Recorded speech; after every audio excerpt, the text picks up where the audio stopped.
Marc, chapitre 11, verset 20 ou chapitre 12, verset 12. Le lendemain matin, en passant, les disciples virent le figuier. Il était desséché jusqu'aux racines. Se rappelant ce qui s'était passé, Pierre dit à Jésus : « Maître, regarde, le figuier que tu as maudit est desséché. » Jésus leur dit alors : « Ayez foi en Dieu.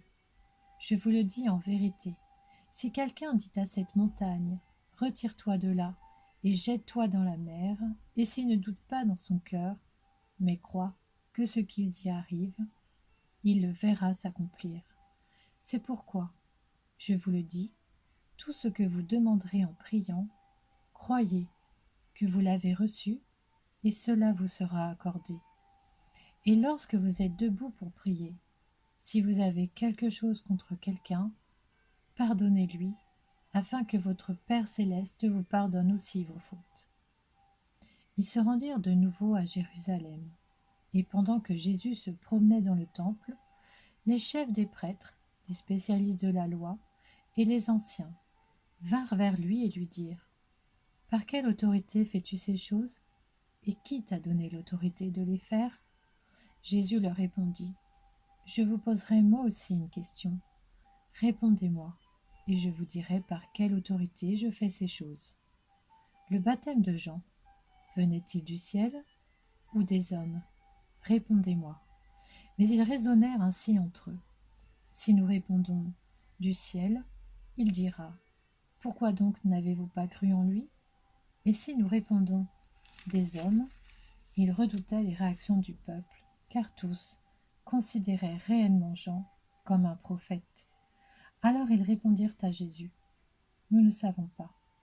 Jésus leur répondit : moi non plus, je ne vous dirai pas par quelle autorité je fais ces choses. Marc, chapitre 12. Jésus se mit ensuite à leur parler en parabole. Un homme planta une vigne. Il l'entoura d'une haie, creusa un pressoir et construisit une tour. Puis il la loua à des vignerons et quitta le pays. Le moment venu, il envoya un serviteur vers les vignerons pour recevoir d'eux une part de récolte de la vigne.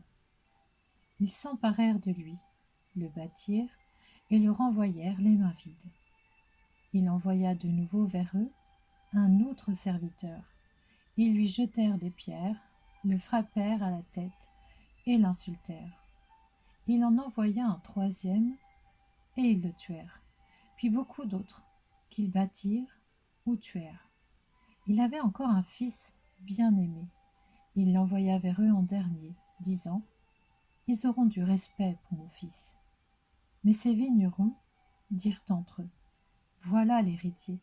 Venez, tuons-le, et l'héritage sera à nous. » Et ils s'emparèrent de lui, le tuèrent et le jetèrent hors de la vigne. Que fera donc le maître de la vigne ?